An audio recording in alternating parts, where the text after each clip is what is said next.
Welcome to It Takes Two. I'm Blair. I'm Chris. And today we'll be talking about Married at First Sight, Season 18, Episode 3. Listen, this was a whole episode of ICKS. At least for me it was. Subscribe, like, share, comment, all the above. Blair, you ready? I'm ready. Let's go. So David introduces himself to Michelle's parents as she gets to the altar. They get married, and David feels like he hit the jackpot. He got the blonde-haired, blue-eyed girl that he wanted. She's independent. She tells him that she is 38, and he had his 36th birthday today. He asks her if she drinks a lot, and she says socially. He says he socially drinks and socially smokes cigarettes. Whoa. And she thinks it's gross. He says he's willing to quit that. You know, maybe he'll vape and he'll kind of taper down from that. Now, let's stop right here for a second. In my opinion, I think the minute that she found out his age, she was kind of like, oh, okay. Like, he's already starting at a deficit. Meaning, like, if you're 36 and you just turned 36 today, I may be 38. I may be turning 39 this year. Who knows? Hopefully you're a very mature 36. Yeah. You get what I'm saying? Hopefully, like, your age being young, even though it's only 2 years, maybe 3 years younger, like, maybe, like, you're very mature.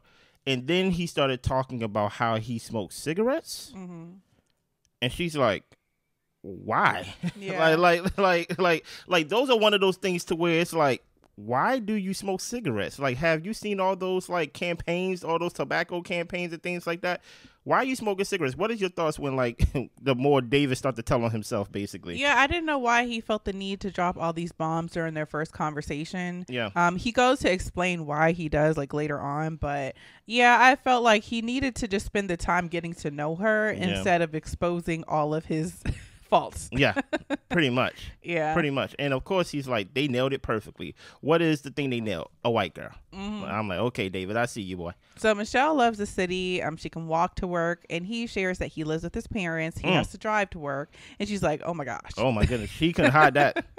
But he doesn't plan to be at home forever. He feels like this is a good jumping pad for him to get to his own place. He talks about how the family, or he lived in a bar condominium that they owned, and they ended up selling it, so that's why he moved back home. A lot of excuses just to say you live with your mama. We will touch on that later on in the episode, but let's keep going. So we see the couples take their pictures. Juan asked about Carla's parents, since her parents aren't there. Yeah. She just explained that her dad doesn't do pictures and her mom is supportive of her husband. Oh, I get that, but okay. Okay, you don't do pictures, Dad. Do you do supporting your daughter? Like it's just weird, but okay. Yeah. Madison says that Alan isn't her typical type. Yeah.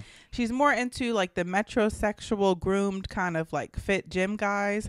But she sees that he's lighthearted and kind. So that's something that she does like about him. Okay. They both want partnership and love, so that is important. Yeah, I'm worried about Madison. The minute somebody say that he's not my type, you forego your type. You forfeited your right to have a type the minute that you put the power in someone else to pick your husband. Yeah, and the fact that you're talking about it, I get where people, I don't know if the producers ask them this or whatever, but I don't even see why it matters what your type is. Like you said, when you go into a process like this, who cares if he's your usual type or not? Is he somebody who wants to be married? Yeah, I mean, that's your type. Someone who would sign up for a show like this. Yeah, so Alan can see them having a loving family together, the family that he never had. Yeah. He doesn't know why he's never met her before. Well, okay, I'm sure. like, even if you did meet her, I don't think she would have given you the time. No, of day. she wouldn't have gave you no time of day. What do you mean you don't know why you would have met us? Trust me, she wouldn't even talk to you on the street, brother. So Michelle and David have their first dance. Yep. David asked what her first impression was, and she thought that he looked like the genie from Aladdin, pretty much.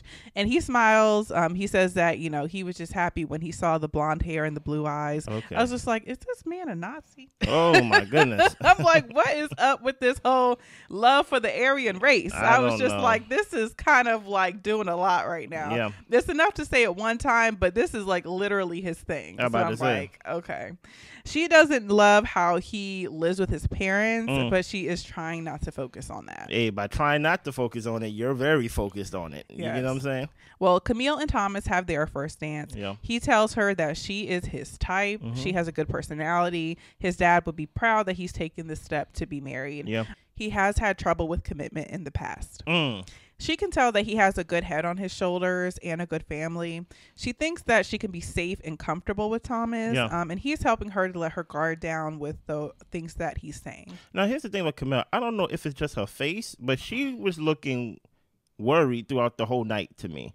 Like, looking like even though she is the quote-unquote runaway bride or like at least attempted to, she just seemed like it's still a lot for her. Like she's still trying to take it all in, because just 30 minutes ago she was like about to have like a breakdown, like, I don't think I want to do this.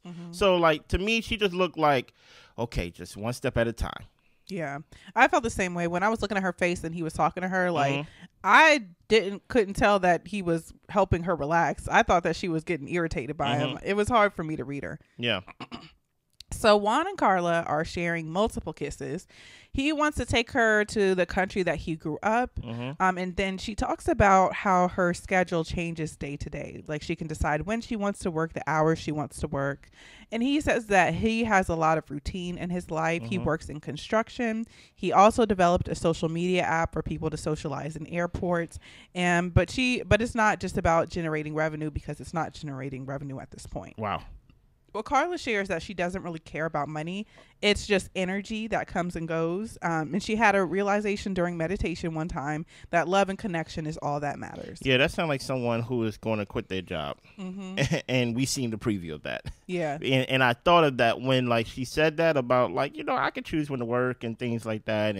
And you know, and then she started like, it's not all about money and things like that. Well, we'll see if you have bad spending habits, because I like when people who say it's not, you know, money isn't everything, but then all of a sudden they love to buy things, you know. Yeah. Carla just seems too much of a free spirit for me. Just do whatever the day tells her to do, besides having an actual discipline, like, this is what I'm supposed to do Monday through Friday and things like that. Right.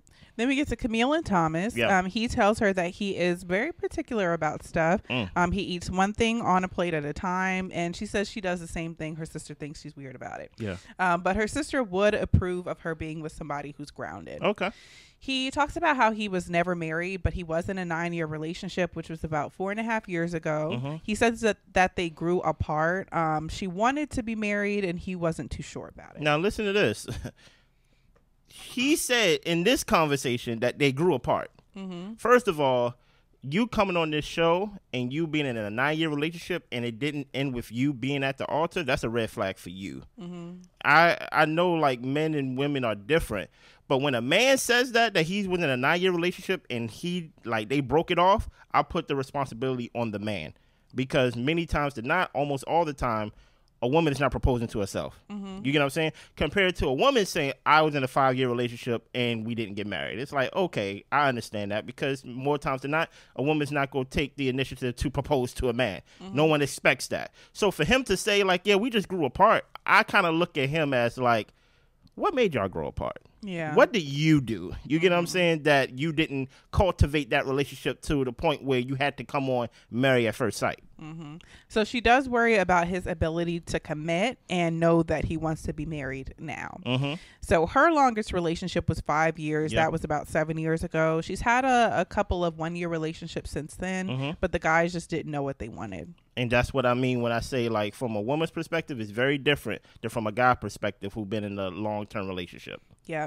So Emem, she's talking to ICKS about why she decided to do Married at First Sight. Yeah. She doesn't like dating sites and she works a lot, but she doesn't want to be single forever. Okay. He says that this has been his desire for a while and he didn't want it to just be anyone. He wrote a book of letters for his wife. She asked if she is his type, and he said that he wanted a black woman and he's more into energy than anything else. So they're all getting up, dancing, moving to the dance floor. Her friend Courtney comes up to her and tells her, like, you know, ma'am, that man has been praying for you, and just kind of laying it on that he has been praying and prepping for her. Now, stop right here. This is supposed to be ICKS's friend? No, Emem's friend. So how does she know anything about what this man prayer has been about? From what he said, I guess. No. Like for her to be over there talking all this nonsense in this woman's ear, talking about he's been praying for you, you would think it would be somebody from his side of the family or his side of basically that relationship that would actually know that, that would actually seen that would probably actually was a part of that.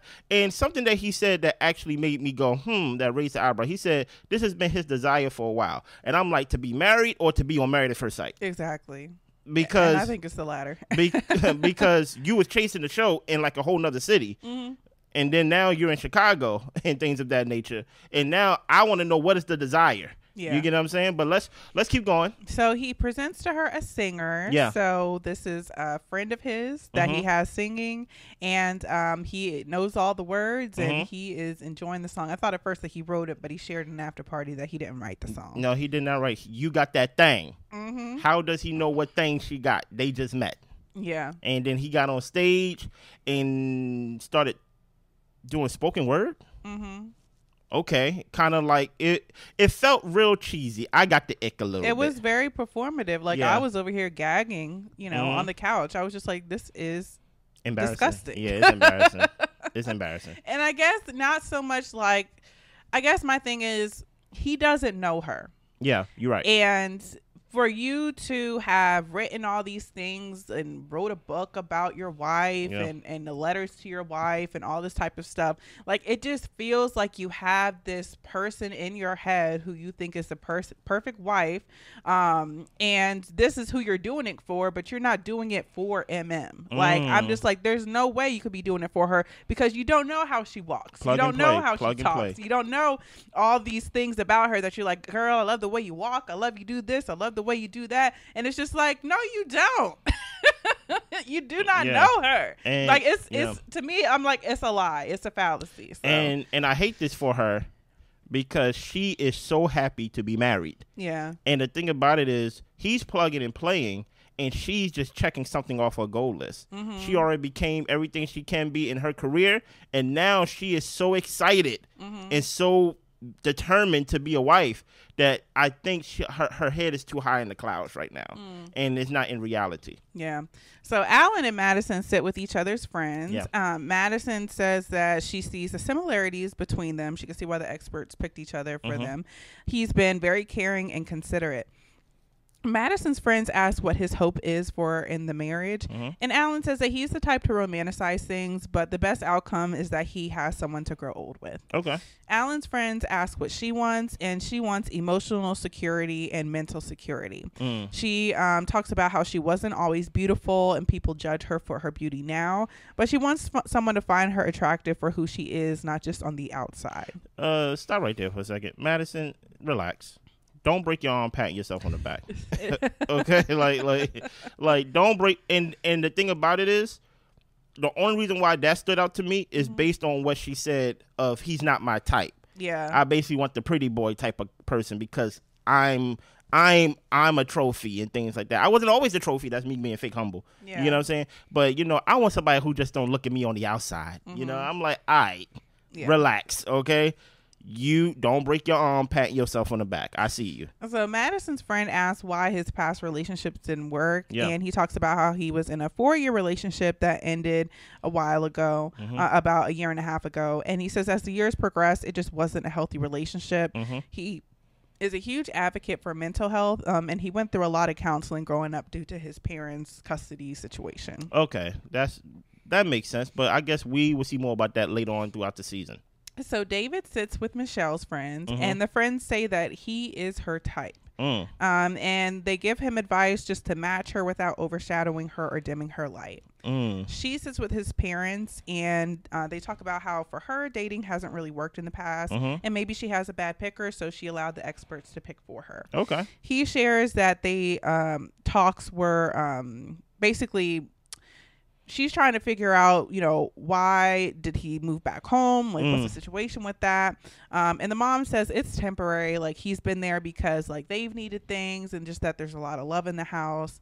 David says that he plans to end this relationship in order for it to work, to communicate, to listen, and to compromise. Yeah. He says that he's an honest and genuine guy, and he also shares with him that he smokes cigarettes. Yeah. And the mom talks about how he smokes socially. Okay. She is not for it because she was a former cancer patient, and the dad doesn't like it at all. And the dad's like, he don't smoke in front of me. So the friends say Michelle isn't always very vulnerable. She has very high standards for herself and the people who come into her life. What are your thoughts on this interaction with David and her friends and Michelle and David's parents? David, for some reason, to me, he just comes across very like childlike. Yeah. Very teenager, early 20s. Like he just comes across like not very serious. And it doesn't help that he lives with his parents. No. It doesn't help that he smokes cigarettes. No. Like you're almost 40. Like you're kind of not, taking your health seriously if you're smoking cigarettes, especially if you're just doing it socially. So it's like you're not even addicted. Like you're just doing it for fun. Yeah. Like it's just kind of like what's the reason? You know what I'm saying? Like you're not. I don't know. Not that it's good to be addicted to cigarettes, but I'm just like, at least we could work with an addiction. I'd rather you be addicted. You get what I'm saying? Yeah. But yeah. And then when it came to her talking to his parents, the mom was doing a lot of talking, and it felt very much like mama's boy type situation.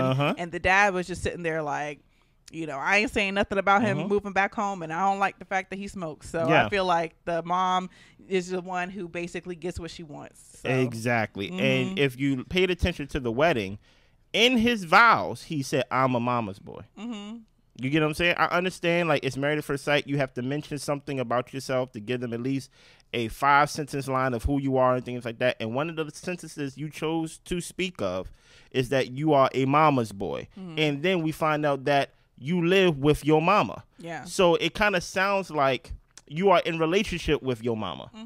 And the thing about it is the aura is real. And when I say aura, some people say energy. And what Blair speak of is giving teenager, it's giving child. It doesn't give off that he's home taking care of his parents. No, the way that moms try to say, well, we need things. Like you're just saying that. No, y'all don't need help. No, exactly. And then she said he need things. And I'm just like, it's one thing if he was like, hey, look, I'm grown and my parents are older and I like to spend time with them while I can. He don't give off that. He just give off like, I don't care what nobody say. Like, like I'm here with my mom. I was living with myself and then I just went back home because why not? Like, it doesn't give off of maturity. Right. It give off as my mother washed my clothes. My mother cooked my food and things of that nature. And the fact that the father didn't say anything, that's a big thing because I'm positive the father probably was like, I think you should move out. Yeah. I think you should stop smoking and things like that. So it just gives off that Michelle is scared because she brought it up. She said, oh, yeah, I heard that he lives with y'all. As much as she's trying not to focus on it, it's almost like in her face. She can't unsee it. You get what I'm saying? Yeah. So we move on to Juan meeting Carla's folks. Yeah. He is pretty much he's mature enough. He's in his 30s. He's ready to settle down. Yeah. He's passionate. He jumps into relationships and then finds out that he's not compatible with someone. So that's why he's decided to do Married at First Sight. I was just like, this is a whole nother way to jump into something. But okay. She sits down with his brothers. She says that she's a dreamer. She has a vision and maybe he can help her with execution. And she thinks that she can kind of bring a level of go with the flow for him. And the brother says he flows, but he flows with the plan. Yeah. And she says that she flows with no plan. That sounds like a kid to me. She feels that she can work on her softness because she can come across very blunt and direct. Yeah, this ain't gonna work. Yeah, to me, Carla, she's sounding like she wants to be taken care of. Yeah. I get where she's saying, like, I'm such a planner and I have all these big dreams and ideas. Well, it sounds like you're not a doer. And if you're not a doer, then you can't make no money. And then you can't provide for yourself. But, it seems like she's doing okay for herself now as far as, we don't know her. So she seems like okay. But I just can't help the fact that we saw where she decided to leave her job with no plan. I'm just like, Carla, you're an adult. Like, you have to think ahead just a little bit. Yeah, exactly. Unless Juan is her thinking ahead. I don't know. Listen, before people will pay you for your ideas, they want the proof that you can execute ideas. So you have to be a doer first before you can be an idea person. You get what I'm saying? So Thomas is with Camille's sister and her bridesmaids. He shares that his last relationship ended because he cheated. Stop right there. You said because they grew apart? Nah. Because what? He cheated. How come he didn't say that last time? Exactly. Thomas, how come you didn't say that last time, brother? Keep going, Blair. So he did therapy for 6 months after that, and he learned that he needs to be open, honest, and to communicate. And not cheat. Like now it makes sense of why you was with someone for 9 years. It's not that y'all grew apart. It's not that y'all just decided to go y'all separate ways and things of that nature. She called it off because she didn't want to invest the rest of her life with a cheater. Like, so. And you were too scared to break it off. Exactly. So it's like, Thomas, my eye on you now. You get what I'm saying? Like the fact is you already cheated. You might as well just say it. You get what I'm saying? You might as well just tell them the real reason why. And then on top of that, you say you went to therapy. So it's like, it's your past. So if it's your past, let it be your past. But you over here kind of like lying by like not saying anything. It's kind of like, do I have to worry about you? You get I'm what I'm just saying? saying it's weird that he would tell the bridesmaids before he told her, because Exactly. clearly they're going to tell her. So if you're going to keep it vague with everybody until you have a chance to actually tell her yourself that you cheated. Like, well, I don't know why he would tell the friends that. It makes no sense. So he said, so they're asking Camille, how would you recognize if some of those same feelings came up, or no, the bridesmaids are asking Thomas that. And Thomas says, well, it was a different situation and he was young at the time. And I'm just like, Thomas was probably what, four and a half something years ago. He's 40 something, so you were in your 30s. You weren't that young. You was fully developed, bro. You weren't that young. Yeah. So whatever. Camille talks to his brother and his groomsmen. Thomas asks, how do you feel about, his brother asks, how do you feel about combining families, since he always like comes around and hangs out with us. And Camille says that she thrives with that family structure, and she, looks forward to being with someone who's family oriented. Camille asks if he has any commitment issues, and the brother shares that he did get stuck in something and felt that he had to stay, and he didn't think that he could hit the eject button. So they do tell her that sometimes Thomas is closed off, and the brother would challenge her to try to open him up. Well, the friends feel like he's ready to be married, and Camille can feel that he's taking marriage seriously. It doesn't seem like it's a phase for him. I don't like, listen here, man. Like Blair said, the age, this guy's like 40. Hey, look, man. He's 40 plus, not even like 40 on the dot. So it's like, hey, grow him up a little bit. It's like, I will hope that in that 9-year relationship that he was in, I will hope that in that therapy he went to, I hope in that time where he was single and things of that nature, where to open him up. Yeah. Like don't come here and give me more work to do, especially work that you should have did in your late 20s into your 30s and things of that nature, especially since you've been to therapy. I will hope that you're like open enough. Yeah. You get what I'm saying? Yeah. I'm not feeling too good about Thomas. Me neither. He comes across, at least the way that they're saying it, kind of cowardly. And that he's just a go along to get along until he can't, and then he gets to cheating and lying and maybe stealing and doing what he wants to do, which he's too scared to tell and be honest about what he really wants. So I'm like, if that's a pattern and he's not very open and communicative and all that type of stuff, then it sounds like to me he's going to be quiet and suffer in silence and do what he wants to do behind your back, and that's scary to me. So maybe hopefully he's changed, but it's not sounding like it. It's not sounding good to me either. So Emem is with ICKS's friends, and they ask her why it is she decided to do the show, and she says that she's just been meeting guys who aren't ready for commitment. Okay. ICKS was in love with someone who cheated on him, and he carried that for a long time. He didn't want to open it up again after that, is what the friends are saying to her. Okay. ICKS says that his last serious relationship was 12 years ago, and he's talking to her cousin, and the cousin is giving him a good drilling session. I mean, grilling, for real. Yeah. He says that he's dealt with women seriously, but it just hasn't gone past a certain point. He was engaged in his 20s, but it didn't move forward because of him, because he didn't want it to. But then when the cousin's asking more questions, he says that they mutually decided not to move forward. His other relationships were about 6 to 7 months in length, but they didn't work because he says that he listens to women, and the women he was talking to didn't want to have kids. He is 41, and at this point he'd be willing to at least have one child. Okay. So Chicago is her home, and the cousin is concerned, like, you're from Houston. Would you want to move back to Houston? All her people are in Chicago. And he says that he's looking to buy a house in Chicago. Okay. The brother asks, how is she the one, and how are you going to keep her the one? The cousin. The cousin, yeah. And ICKS says that he's here to see. From what he knows, she seems dope. And it speaks volumes that her cousin is there grilling him, and, people really care about her. Yeah. He says that she will be safe and respected around him. Okay. Well, the cousin says, well, you have a way with words, but you might be all talk. Yeah. It seems like you're ready, but pretty much we'll have to see how things pan out. The cousin is wondering, if he has a house in Houston, is he running from things? Like, it's going to take him a moment to fully embrace ICKS, because he wants to see how he treats her. we are going to do the after party, and I hope y'all watch that video as well. And I hope y'all notice something in how ICKS answer questions, because I thought it when I watched the episode, and then I saw it again at the after party. I remember Keisha asked him, "How many pair of glasses do you own?" And he wouldn't give a straight answer. And then when she's giving him a compliment on it, he kind of got defensive. Kind of like, she was like, "Okay, I'm not, you know, I'm no need to be defensive." It's like he could have just said over 30, but he said a lot. You know. And when he was talking to the cousin got to ask another question to get behind the initial answer or vague answer that he gives. Yeah. You get what I'm saying? And I think that's what the cousin means. Like, he's all talk because it just seems like he's, I'm grilling you because this is my cousin. I love my cousin and I want to get to know you.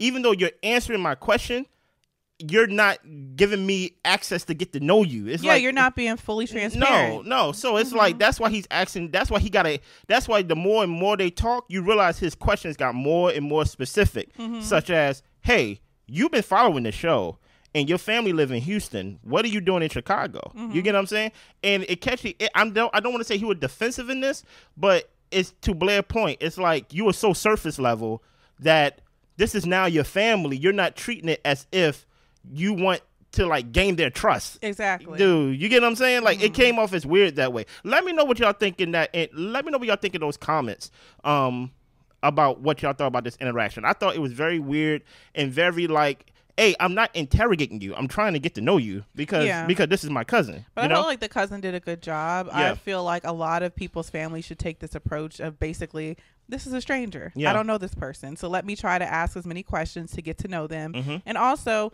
not be too friendly because we're not friends. Yeah. And with ICKS, I feel like he is very selective with his words and how he says things. With the whole thing about the past relationship not moving to marriage and how he ended things, but then they mutually decided to not be together. I'm like, ICKS, what happened? Yeah. Like, why are we beating around the bush? Like, what happened? What is going on? And that's why I don't trust him. So. Yeah, this gave me the ick. I was like, oh, that I don't like that. So Camille sits down and tells her bridesmaids that she does like Thomas, and they share with her that he did cheat in the past. Wow. So she asked some follow-up questions of basically, is it about that relationship that he was talking about? And she confirmed, like, yeah, they did tell me that he checked out, and he probably wasn't vocal enough to admit that he checked out. He did go to therapy. It's been over 5 years. So with all that information, she thinks that she can be hopeful still about the situation. Yeah, I will hope you talk to him about it. Yeah.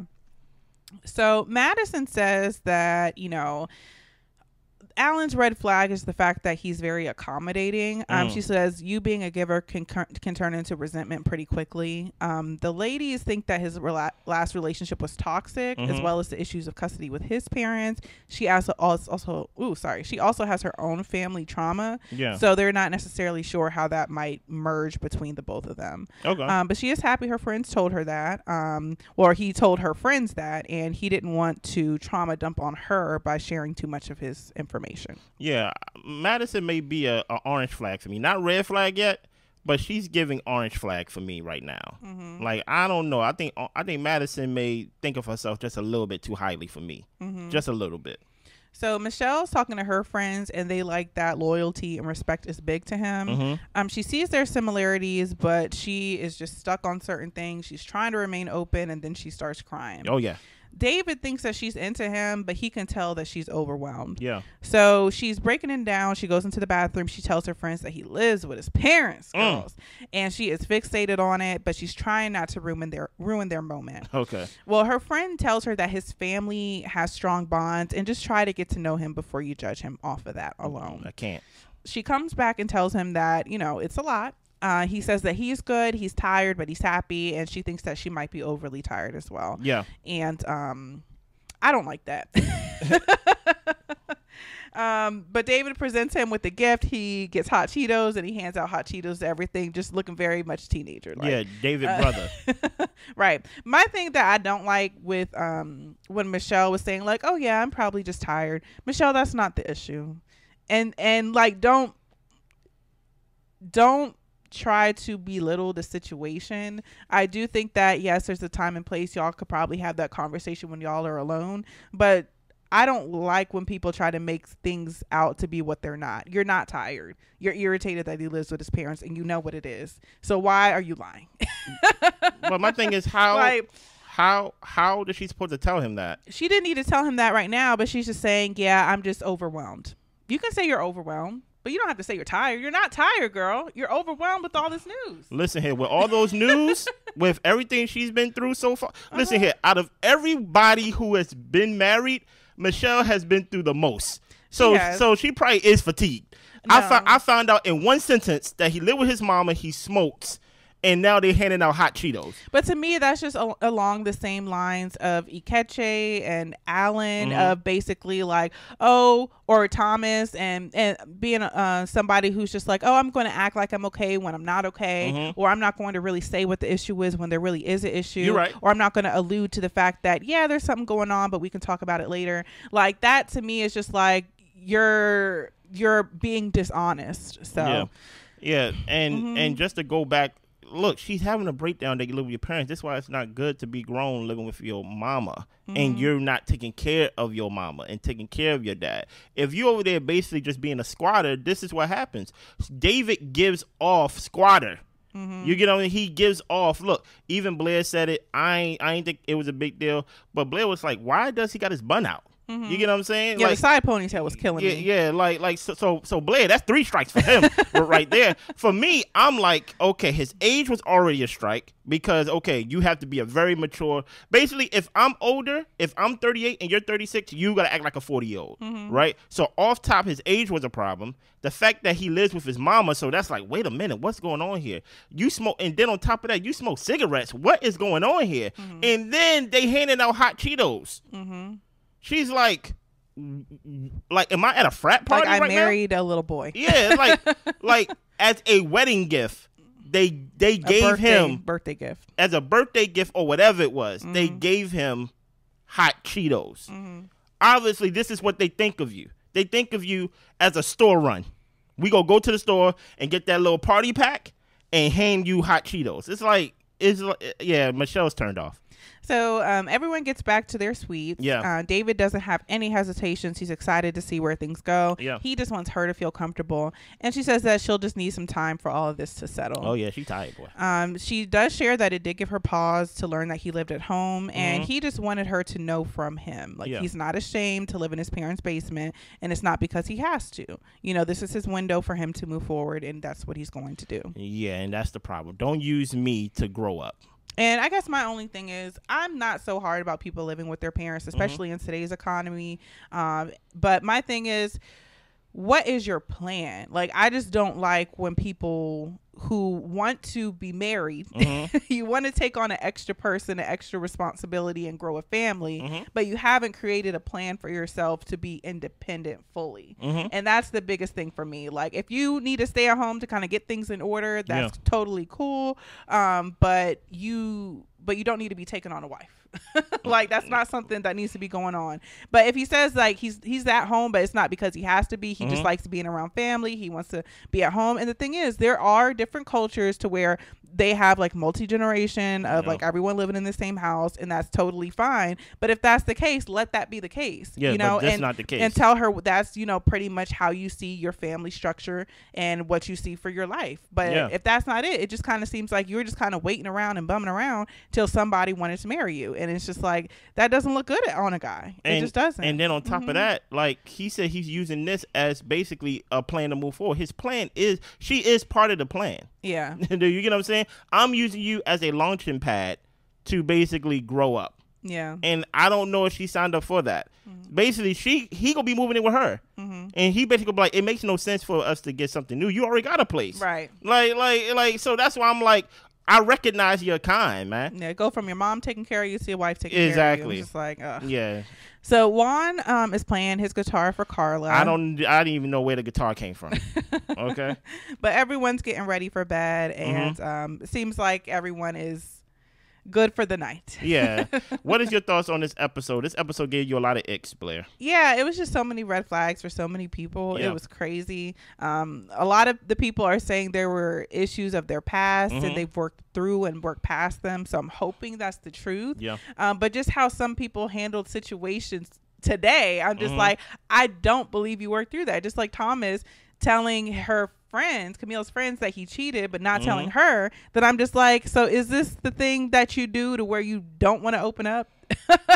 And you're going to tell them, but not assume it's going to get back to her, and you're going to end up having this conversation with her. It's just like, I don't know. I don't know. We'll have to see. Hey, listen, in the comments below, write down which parts of this episode gave y'all the icks. Right, I got the ick when my man brought his friend from Germany to sing.